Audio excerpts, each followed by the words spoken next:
Hello, welcome to The Rest is History.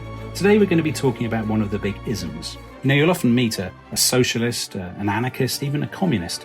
It's very rare that you'll meet somebody who will willingly describe themselves as a fascist.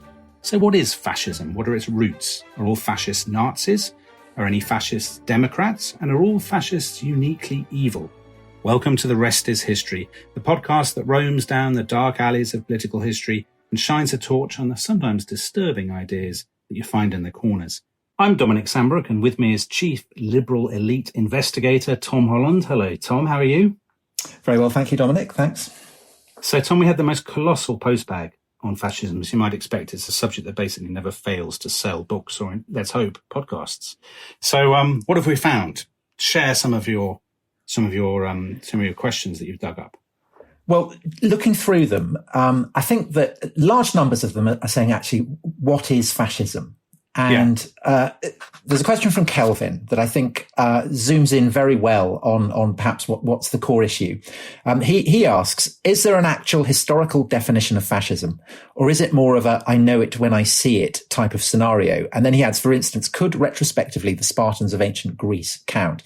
So I think that at the heart is fascism something that can be abstracted from history? Is it something that can describe maybe an attitude towards authoritarianism or racism or whatever that is a constant throughout history? Or is it something that is rooted in very specific cultural, political, economic circumstances? And personally, I would go for the latter. I don't know how you feel. You're the modern historian. What's your take on that? I absolutely would go for the latter. I would say it is. People use fascist now to mean evil, don't they? Which I think is sort of wrong. I mean, I'm not saying fascists weren't evil, but it's not, to use it as a moral shorthand, I think is wrong. I think fascism was rooted in a very specific time and place. In the decades after the First World War, I think the First World War was absolutely central to fascism. And, historians, to answer Kelvin's question, historians have spent, enormous amounts of time and ink debating what fascism is. And they come back to, by and large, people like Robert Paxton and Roger Griffin, these sort of landmark historians of fascism, they come back to the same things. So it's rooted in a nation that has a sense of victimhood and humiliation, and often through war. And it strives for a kind of national rebirth. It rejects democracy. It defines itself against communism. It argues that there's room for a kind of revolutionary movement that will remake the nation and will restore its lost kind of virility and its lost pride, and create new men. In fact, will create a new kind of human being through speed and spectacle and technology and violence. And violence is always at the core of it. And you can see, I think, now maybe you'll disagree with me about this, Tom, but I think although you can see elements of all those things in earlier movements, and some of them are kind of timeless, the formula is very specific and is rooted in that experience of the First World War and the sort of sense of humiliation afterwards. Yeah, I mean, my take on it is perhaps a kind of slightly strange one, because I've never studied fascism. I never did it at school, never did it at university. And the only time I've written about it was in the context of writing about Christianity. And it seems to me that fascism is the most profoundly revolutionary movement that Europe has witnessed, because it represents an overturning not just of institutional Christian norms, as the French Revolution and the Russian Revolution did, but an attack on some of the core fundamental values of Christianity that liberal post-Christianity has inherited. And I would fix on two in particular. At the heart of Christianity, as evinced by the image of Christ on the cross, is the idea that there is a kind of a virtue in victimhood, that those who are the first shall be last, the last shall be first. The Nazis obviously do not agree with that, neither do the fascists under Mussolini. The other core Christian idea is that there is a universal human dignity, that all human beings are created equally in the image of God, and that, as St. Paul puts it, there is no Jew or Greek. Now, obviously, the Nazis in particular are very, very keen on the idea that Jews and Greeks are fundamentally separate and distinct. And I think that fundamentally, we've already talked about Nazis and fascists being evil. that, of course, is essentially a kind of Christian categorization. And I think that the reason that we do that so readily is precisely the fact that the fascists and the Nazis in particular assaulted the core moral values of the core moral values that we still have today, to the degree that I think that to an extent, we no longer, one of the reasons that institutional Christianity has declined so profoundly since the Second World War is that in a sense, the Nazis do the job for us. Hitler, right, in a sense, is Satan. The Nazis are the demons. Auschwitz is hell. And so if we want to know, I mean, in previous generations, if we wanted to know what the right thing is, what is good, what is morally good, we would say, what would Jesus do, and do it. Now we tend to ask, what would Hitler do, and do the opposite. So it's become a sort of moral yardstick, hasn't it? But let me drag you for a second away from Christianity and towards the Romans, which is one of your other big fields. So the first fascists, I mean, there's lots of questions about the origins of fascism, but the first really successful fascist party was obviously in Italy.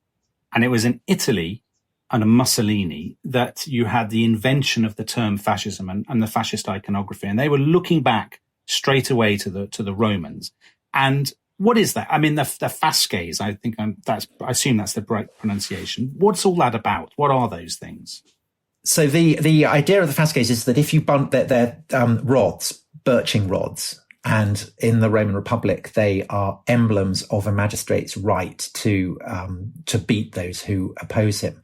And they're carried on the shoulders of officials called lictors who march around with the magistrate.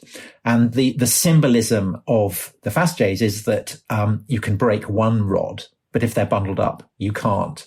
And so the appeal of that to Mussolini is evident, that if you can join the entire nation together, then it cannot possibly be broken. But of course, the fact that it is redolent of ancient Rome, and for Mussolini, of course, the Roman Empire, which governs the whole Mediterranean, is a reminder of a kind of state of lost Italian greatness. That is absolutely kind of fundamental to the appeal. And it's kind of the strangeness of it is, I mean, as you mentioned in your opening, is that fascists are simultaneously drawn to the very ancient, but also to the modern. And it's that fusion of iconography drawn from ancient Rome with planes and cars and tanks and everything that is modern that I think is pretty fundamental to the definition of fascism. Yeah, I'd agree with that. I mean, Prashant Rao asks this question: who was the first recorded fascist? And my answer to that, I mean, maybe you'll delve further back into history, but my answer to that would be, Mussolini is obviously the first sort of successful fascist leader. He is the person who sort of turns fascism into an international brand, and who turns it into a governing creed rather than a sort of oppositional one. I mean, he had predecessors. You'll maybe know this brilliant book, The Pike, by Lucy Hallett, about Gabriele D'Annunzio. Now, D'Annunzio was this poet, but he was also a kind of playboy and a celebrity and an aviator. He had led the campaign to get Italy into the First World War. And D'Annunzio anticipated all the themes that we associate with Mussolini about speed, excitement, virility, violence, blood, a sort of rebirth of Italy, which he saw as this failing state, a new state, but a failing state through war. And I think actually before Mussolini, I think a lot of people, historians would buy this. D'Annunzio is the kind of John the Baptist, to use your Christian sort of formula. He is John the Baptist to Mussolini's Messiah. And in the wake of the First World War, he sets up a kind of proto-fascist state in Fiume, doesn't he? He does, in what's now Rijeka. Yes. I mean, and he introduces an awful lot of what will become iconically fascist, including the Roman salute, including the black shirts, including addresses from balconies. He was very keen on feeding castor oil to his enemies, which was something that Mussolini was very big on as well. So I guess, D'Annunzio is kind of, but he's, as you say, the kind of the John the Baptist figure. But Mussolini really is he's the guy who blazes the path, isn't he? So he is. But so Kelvin, you mentioned in Kelvin's question, Kelvin asked about the Spartans. Right. Maybe we're going to do this. No, I think we should do this now, actually, because it's hanging there in the air. Are these people that they look back to, is it in any way reasonable to see them as proto-fascists? Or is that merely imposing the 20th century onto the ancient world? Well, so Mussolini, looking back to Rome, I mean, that's kind of understandable. And that's something that Italians have done pretty much since the Roman Empire implodes. For Hitler and Nazism, I guess, is kind of, to a degree, qualitatively different.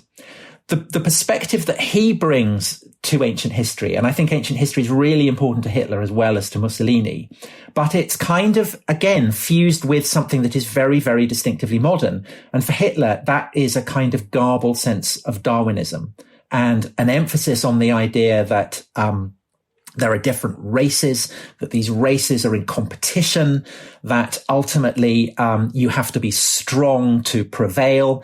And the appeal of Sparta, say, for Hitler is precisely that it is a model, Hitler thinks, of a Nordic state.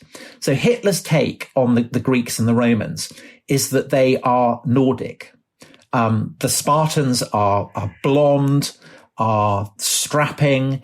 They had notoriously had a revolting black broth that Hitler thought had originally come from Schleswig-Holstein. That's mad. He genuinely thought this. It was absolutely fundamental to Hitler's sense of history and therefore of the future as well, that the Spartans, the Athenians, the Romans, in their greatness, were basically from Nordic stock. Right. And so when Hitler says that Sparta is the most transparently racist state in history, he is, of course, retrospectively claiming the Spartans for his Nordic brand of racism. And this is also where the Jews come in, because what happens to Sparta, what happens to Athens, what happens to Rome, of course, they collapse. And so Hitler is obliged to explain why. And the reason he gives is that they are corrupted by the cosmopolitan universalism of the Jew Paul. And so there's this kind of grotesque paradox that one of the reasons that Hitler ends up targeting the Jews for genocide is that he is blaming them for Christianity and the universalism of Christianity. Wow. And he feels that, that when he proclaims a 1,000-year Reich, the only prospect of it lasting 1,000 years is if it doesn't share in the fate of Greece and Rome, if it doesn't get racially corrupted and therefore collapse and destroyed. And it's this kind of weird fusion of, what has been a constant throughout European history, looking back to the example of the Spartans, the Athenians, the Romans, but fused with this very distinctively modern understanding of race, of the survival of the fittest. Yeah. And of course, what those two extremes do is to excise Christianity, because you're looking back to the Spartans and you're looking to Darwinism. Everything in between is kind of dismissed. Well, one of the fascinating things about fascism, I think, is that one of the reasons it was successful is that, like a lot of successful political creeds, it looks simultaneously backwards and forwards. So that sort of ancient iconography and that sort of invention of an ancient history goes hand in hand, as you said earlier, with all this stuff about sort of planes and flight and technology, which fascism was seen to. I mean, one of the reasons that young people in particular were attracted to fascism in the 1920s and 30s was because it seemed cool and it seemed modern and new. And they often talked about the old men who were running democracies. And it's that sort of double-facing side of fascism that makes it sort of so interesting, that it's they're taking old myths, but they are dreaming of a new world. And I guess you would say that that's one thing it has in common with communism, is that dream of the new, isn't it? That it's not rooted in, as it were, in the here and now. It's sort of always aspiring to this sort of utopia. But it's glamorous in the way that extremely violent films are glamorous.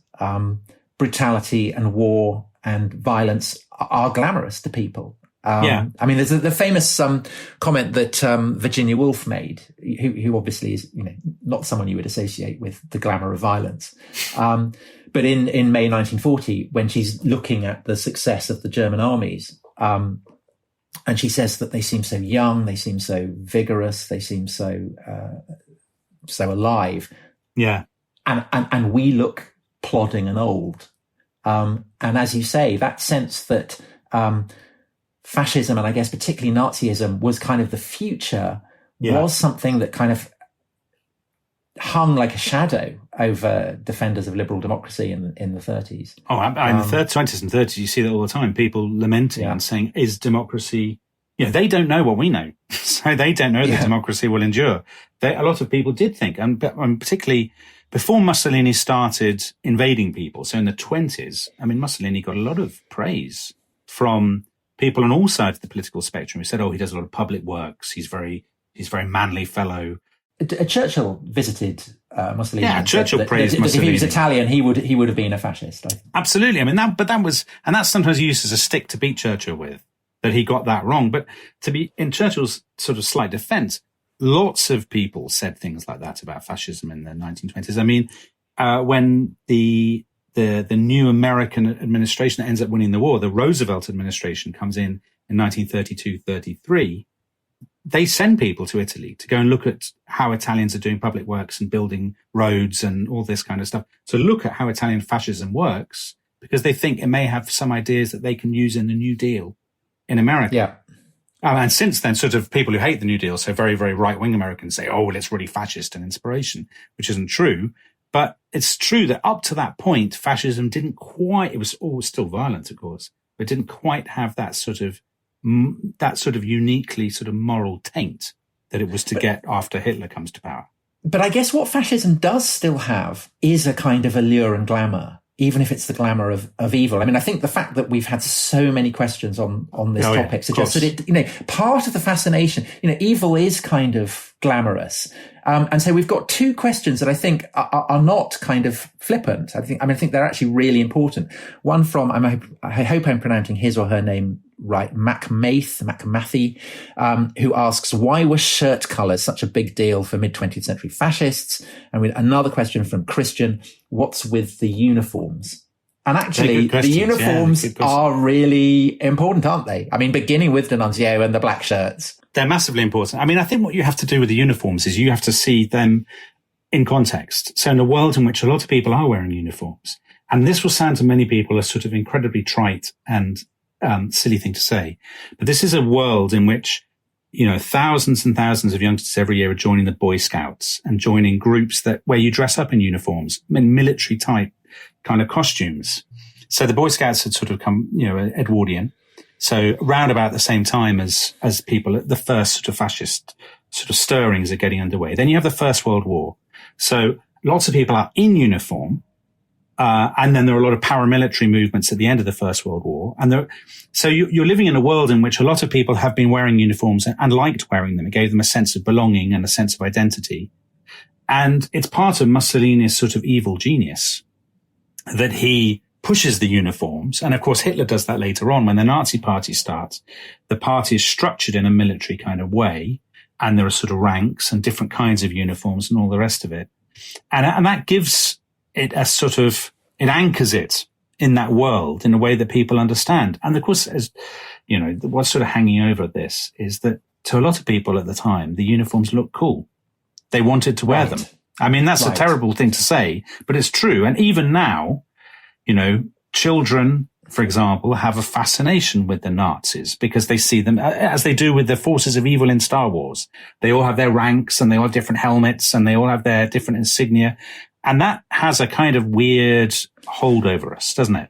But, you mentioned the Boy Scouts, and Baden-Powell was kind of fascinated by Hitler.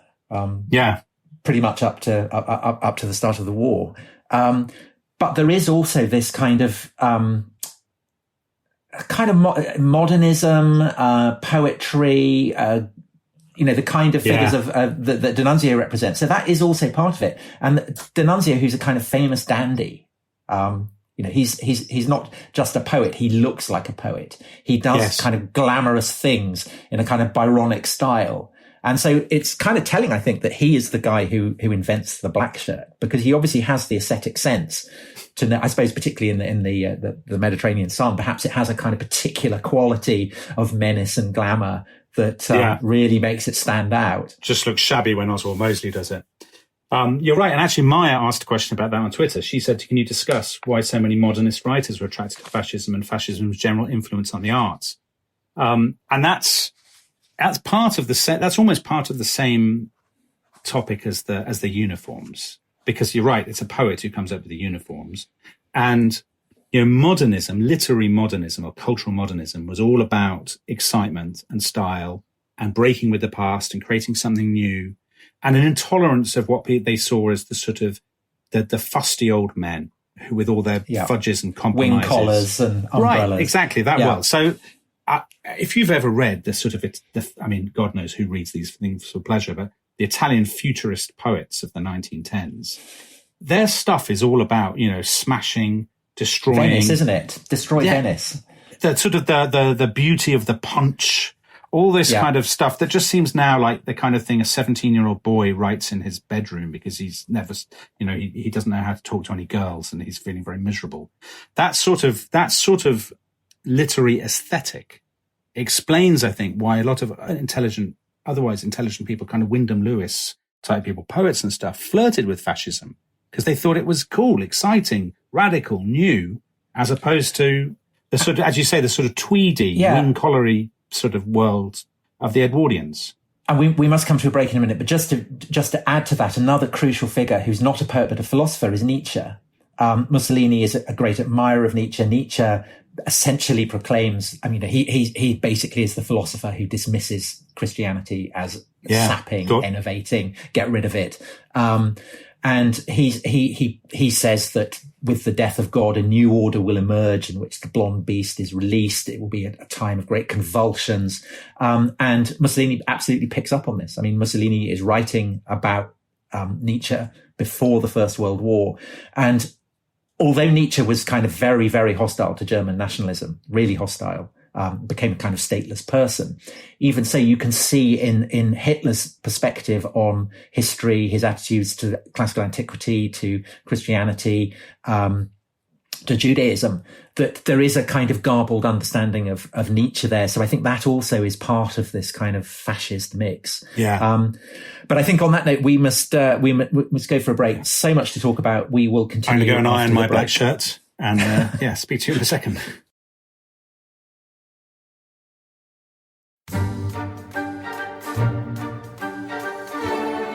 Welcome back to The Rest is History. We've pressed our uniforms. We're ready to go. Tom, I'm going to ask you a question. And I think what we should do, Tom, is get through loads of the questions because we've got so many. Got so many, haven't we? I think we got through about 2 in the first half, and we've got only about 500 to go. So let's see how many we can do. Chris Cope, I'm going to kick off with Chris Cope. Chris Cope says, are there any regimes today which would meet your definition of being fascist? Have you got any nominations? I don't think there are, because I think, as we've been talking, I think fascism is an expression of a particular confluence of circumstances that essentially was brought to an end with the Second World War, with the deaths of Mussolini and Hitler. So, no, I don't think there are any. What do you think? You're maybe got a finger on the pulse of contemporary politics. Of course I do. No, probably not. I mean, for example, people might say Vladimir Putin is a fascist, but he's not a fascist. He doesn't believe in, he doesn't have a totalitarian regime. He doesn't believe in creating a new kind of society. He's an authoritarian, he's an authoritarian kind of nationalist, but that's not the same as being a fascist. I think people often sort of muddy those things. So I'd probably agree with you. No. Okay. Well, there's another question here from, definitely for you, Dominic, from Harold Wilson. Harold. And Harold Wilson is asking, does Salazar and Franco fit into the same mold as Hitler, or are they different in a substantive way? So again, this is really kind of focusing on the question is anyone who is a dictator a fascist? Is it to be a dictator and a fascist, is that synonymous? Well, I knew Harold Wilson would ask a good question. And that is a great question. It's one that's very popular. So I don't think Salazar, who's Portugal, and Franco, who's Spain, are fascists. They both flirt with elements of fascism, but they both actually end up, particularly Salazar, suppressing their local fascist parties after sort of flirting with them. They're both authoritarians, but and they're slightly, they have good relationships with Mussolini and Hitler. But the big difference is Salazar and Franco just want to freeze their societies in aspic. They want to preserve the kind of very Catholic, conservative, landowner-dominated worlds of 19th century Portugal and Spain. They don't want to create anything new. They're not into the technology. They don't like big meetings of people. They don't like, youngsters sort of expressing themselves and excitement and speed. They want everything to be stuck And that's the difference. They're not fascists in that sense. So they're reactionaries. Exactly. They're pure authoritarian reactionaries. And fascism may have reactionary elements and may do deals with reactionary people. So Hitler and Mussolini both did deals with conservative elites, but they were radicals. I mean, that's the interesting thing, that Mussolini started way on the left. He was a sort of radical socialist who then basically rebranded himself.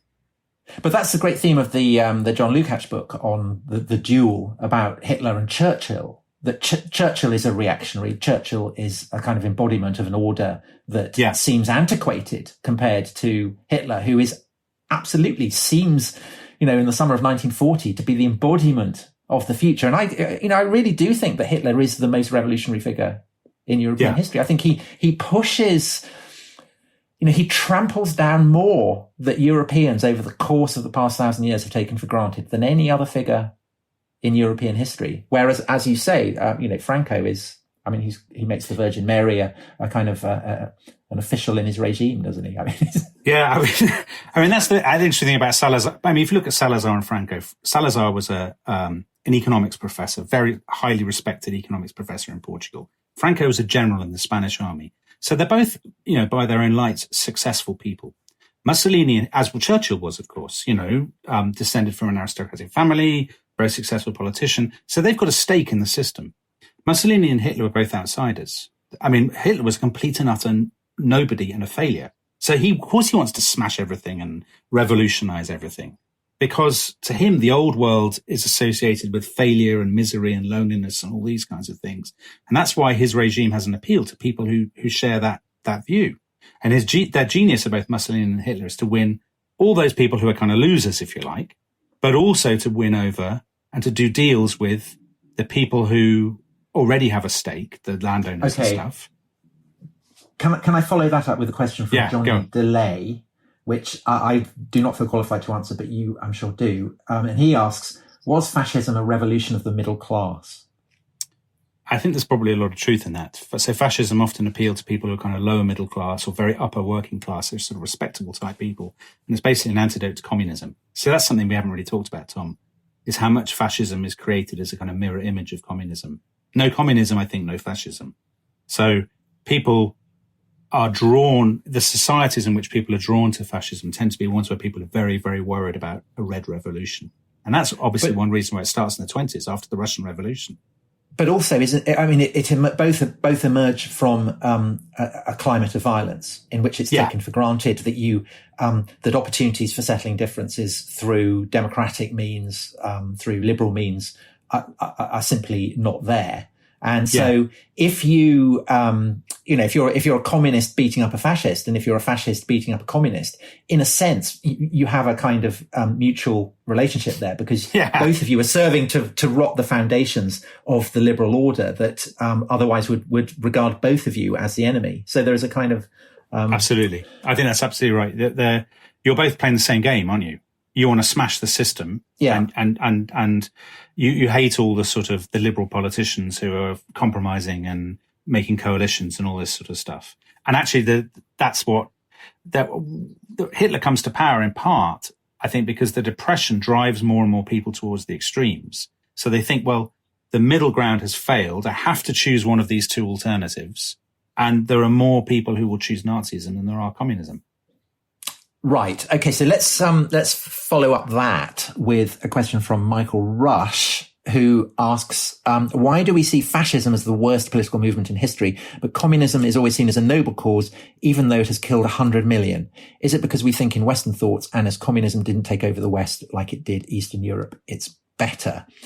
Well, it won't surprise you to hear that, again, I think this is to be explained by the Christian context. Because fascism, as I said, is, I think, more profoundly revolutionary than communism, because communism, although it overturns kings and churches and so on, it does so for reasons that goes with the grain of Christian history, the conviction that the poor shall inherit the earth, that the first shall be last, that at the end of days, a new Jerusalem will descend on the earth. And the workers' paradise is a kind of essentially a riff on utopianism that we see throughout the course of Christian history, whereas fascism overtly goes against that. Fascism says that the weak should essentially be crushed and that racism is a moral good. And we find that profoundly offensive in a way that we tend not to find communism. You know, Tom, I sometimes shake my head and roll my eyes at your Christian stuff, but I actually buy that. I think that's a really good.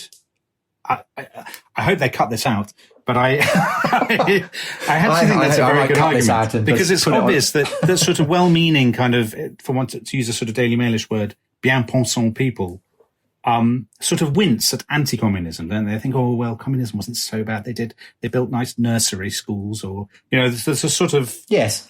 That sort of utopianism plays well, doesn't it? Yeah, there's a kind of unspoken feeling that killing 10 million people, you know, in the cause of establishing a workers' paradise is less bad than killing 10 million people because you're a racist.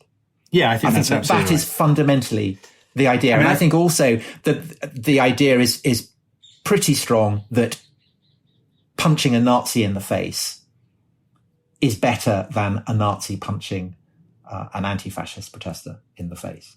Yeah, I mean, you see that all the time, don't you? Both are violent, but one form of violence is morally better than the other. You see that on Twitter all the time, don't you? People say, oh, you should punch Nazis, or you will only defeat fascists by sort of confronting them, and all this sort of... There is a slight element, I think, of double standards. One other thing I'd add there, actually, he asked about Eastern Europe and Western Europe, and I think Michael Rush, and I think that... Sorry, it's actually Michel Rush. Michel, unless we've got a typo. Yes. But Michel or Michael, I think, is right that in Eastern Europe it is remembered a bit differently. I mean, I don't know if you've ever been to these sort of museums that you'll see in the Baltic states or in Hungary or in the Czech Republic, where they'll often treat the occupations by the Nazis and the communists sort of side by side, and it's, you know, you get a sense of them seeing the two things as completely equivalent. And I can actually remember being on holiday in Bulgaria, and a man having a big tray in this sort of village. He had this big tray full of communist memorabilia, you know, badges, and sort of my friend and I stopped and were looking at all this sort of stuff. And then he said, "Oh, you're English. I have a special tray," and he got out his special tray, and that was full of like SS memorabilia. And we sort of, and at that, you see, we were shocked, and we're like, "Oh, that's terrible. He's got all this SS memorabilia." We were just looking at the KGB stuff, as though. And of course, at that point, I thought, that's so interesting, that's our instinctive reaction, that the KGB stuff you can sort of engage in ironically as a Brit in the 1990s. But the SS stuff you can't. It's beyond the pale. It's unacceptable. And I guess we do have a kind of double standard in Britain that people might not have if they had lived through, you know, under the Iron Curtain. Right. Well, on the top, again, going with the theme of communism and fascism, here's one from Jim Longhurst, who asks, here's one to get you cancelled before January is through. It's 1930. Would you rather live in fascist Italy or Soviet Russia? I'm going to broaden that out. Would you rather live in fascist Italy, democratic as it is then Weimar Germany, or Soviet Russia? Whose history would you want to live through in the 30s? I mean, I suppose it depends, you know, are you a Jew? Yeah, this is really the... Are you a member of the bourgeoisie? This is sort of a David Starkey moment, isn't it? I think... it's got to be fascist Italy, hasn't it? So I was going to say, yeah, I'm sort of... It clearly is. The least murderous of those societies is fascist Italy. Not least because Mussolini was quite incompetent. So assuming that you're sort of in the middle of the... In the sort of middle of the social spectrum, you're probably less likely to be killed in fascist Italy. That's a terrible thing to say, but the Soviet Russia, I mean, of course, the more keen and eager a member of the party you are, the more likely it is that Stalin's going to kill you. So I don't think Soviet Russia is a bundle of laughs. But also, you've got the war coming up, and terrible though Italy's experience of the war was, I guess it's not as bad as the Soviet Germany's or Russia's or Germany. So, I go on. Yeah, I mean, that's quite a sort of miserable question, isn't it? But glad I wasn't born in any of them. Do we have another question?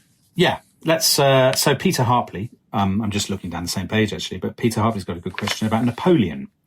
So there's lots of parallels between Hitler and Stalin. And he says, is there a parallel as well between Hitler and Napoleon? Hubris brought them down. Of course, they're both world conquerors. They both devise new systems. They redraw boundaries. Do you think there's any comparison there, Tom? They both failed to conquer Britain. They did, and both went to Russia, notoriously. Yeah. So what do you think? Napoleon? No, fascist? No. I don't. He likes a uniform. To reiterate, I think that fascism is bred of very specific circumstances. And so I think that to associate fascism with just conquering Europe, say, or having fasces or whatever is inadequate. Clearly, Hitler and Mussolini draw on elements from history to spice up their look, their brand, their image. But at the same time, they are inimitably 20th century. They could only have existed in the 20th century because Mussolini is all about planes and cars, and fascism, Hitler's brand of fascism would be unthinkable, I think, without Darwinism. So let me challenge that, or at least allow Anders Newgaard to challenge it. He says there seem to be two ways of discussing fascism. One is your way, Tom, and indeed my way, which is historically based, and he gives the example of the historian Richard Evans wrote an article in the New Statesman the other week about whether a well-known current political figure was a fascist, and he said no, because it's all about World War One. And he said the other way of thinking about fascism is about a culture and a temperament. So he gives the example, Umberto Eco talked about fascism. So there's a kind of violence and a kind of, and all those things. I mean, you can see that in earlier periods, can't you? Fascist type people with a fascist mentality. Well, I don't think that it's a surprise to say that in the past there have been leaders who have put a value on violence and who have launched wars of conquest and who have disliked other groups of people. But I think I think particularly with German fascism, it's the way that this is kind of presented as a pseudoscience. So, right. The idea, so Hitler is, he talks about how apes massacre elements that are alien to their community. And he says, well, if apes do this, then obviously this is what nature wants humans to do. And it's a crucial part of his perspective, of Himmler's perspective, that human dignity is a Jewish myth. Mm. There is no such thing that human beings are a part of nature, like every other animal, and that the law of nature is the survival of the fittest, and that if you don't destroy your enemies, then your enemies will destroy you. And it's that distinctively kind of cod Darwinian perspective that is imposed on it that I think gives to particularly German fascism its distinctive quality. And I think without that, it's not fascism. Okay. But let me ask you a question from Roland Miners. So Roland Miners wants to know about the Romans, and he says, how fascist were the Romans? Now, you've already said, it's a distinctive movement, early 20th century. And yet at the same time, you say, one of the things that's distinctive about it is its rejection of Christianity, so I'm wondering whether, to pick up Roland's question, you think that in a way, fascism is turning the clock back to this whether you can see them, the Romans and the fascists, as bookends, and Christianity is in the middle, and there's a continuity there. That is how Mussolini and Hitler want to see it. And what Hitler is doing to the Romans is he is racializing them. And he's doing what people always do, which is to take their own perspectives, their own assumptions, and project them back onto the past. So Hitler's interpretation of the Romans is that the ruling classes in ancient Rome, in the Republic, the patricians, the aristocracy, the Senate, are of Nordic stock, that they are blonde, and that the plebeian masses, the mob, are not, are inferior, are kind of shot through with Jewish and African racial characteristics, and therefore Hitler says that they are inferior. And Rome is great and is able to conquer the Mediterranean while it is led by blonde Aryans. And the effect of conquering the Mediterranean is that this Nordic stock in Rome, as in Greece, gets diluted by inferior elements. And that is what culminates in the collapse of the Roman Empire. And, this is ahistorical and it's ascientific, but it is a kind of way of understanding the world that is unthinkable without the legacy of Darwinian science. And yet, Tom, is there not again? I mean, this is an immensely frivolous question, to which I'm no stranger to frivolous comments. Imagine that you took a Roman from the 1st century AD or something, and you dropped them in the 1930s. Is it not the case that they would look at Mussolini's Italy, or later on Hitler's Germany, and think of them as more sane, well-ordered, recognizable societies than what they would surely see as the sort of anarchic woolly confusion of liberal democratic Britain and France? Well, they would obviously recognise symbols and architectural styles because both Mussolini and Hitler are drawing on them. And that's like the cult of violence. It's easy. It's easy for Mussolini because he's Italian. So this is part of the kind of the culture. For Hitler, Rome is the great archetype. He goes to Paris and says it's okay, but it's not as good as Rome. Rome is the. That's what he wants to build when the Nazis win the war. He wants to build a city that will very consciously and deliberately put ancient Rome, in the shade. But I think, yes, I mean, there's the sense that the Romans are governed by a pre-Christian, as Hitler would frame it, a pre-Jewish sense of morality is obviously very important. And it's not just the Nazis who draw that equation. So Simone Weil famously did this as well. I mean, she said that that 2,000 years ago, it's not the ancient Germans who are like the Nazis, it's the Romans. And so she does kind of recognize that. And I think there's an element that the kind of the readiness of the Romans to go to war is and to celebrate war is something that Hitler and Mussolini are both kind of attracted to. But it's an entirely different moral universe. It's incomprehensibly different. Okay. And just to kind of to take a few symbols from ancient Rome here and a few kind of emblems from Sparta there doesn't mean that you are recreating the ancient world. Fascism is a very, very modern ideology. Okay, I buy that. Easy question for you. SMC, was Oliver Cromwell a fascist? No. Yeah, I'd agree with that. I think that's pretty... How about a more difficult one? So, well, I think it's time for one for you, isn't it? Okay, we'll ask you. What's the difficult question you've come up, but you can put it to yourself. So it's Rebecca Rideal, who is a historian herself. Yes, and she says, I don't know whether I should take this as a personal insult. Does history and do historians enable fascism? So I guess it's does a sense of history, do historians make fascism possible through their myth-making and all the rest of it? Yes. Fascism, again, is unthinkable without a sense of history. Yeah. You need the backstory, don't you? Whether it's Mussolini's sense that his Italy is the inheritor of ancient Rome, or Hitler's sense that there's the history of Nordic supremacy is written in the pages of the history book. I think that an enormous number of historians, particularly in the Third Reich, were suborned by that. And, it wasn't just that they were kind of paying lip service to this theory, this understanding of history as a way of keeping their jobs. I mean, they enthusiastically collaborated with it. I agree completely. And I think actually one of my more sort of heretical ideas that sometimes annoys people is people often say, oh, it's very important. We touched on this in the lessons of history. It's terribly important that we learn the lessons of history and we study history as much as possible because it'll mean we're all very kind to each other. And I think often people who know a lot about history use it as an excuse to kill each other.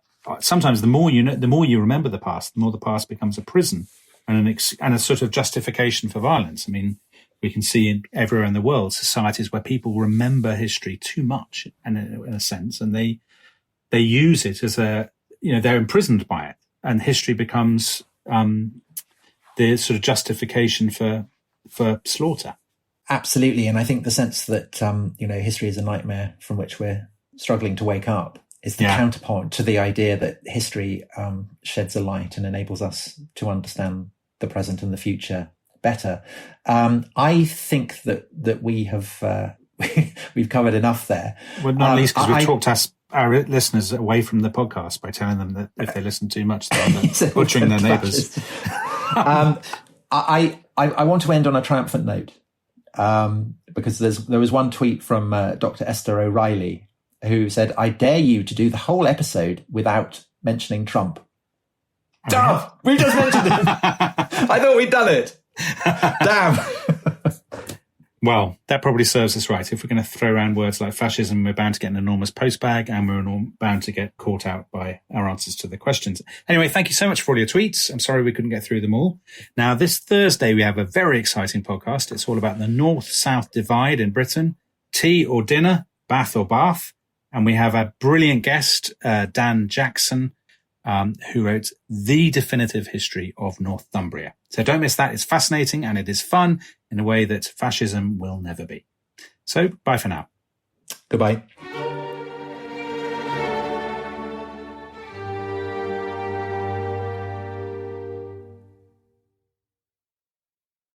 Thanks for listening to The Rest is History. For bonus episodes, early access, ad-free listening, and access to our chat community, please sign up at restishistorypod.com. That's restishistorypod.com.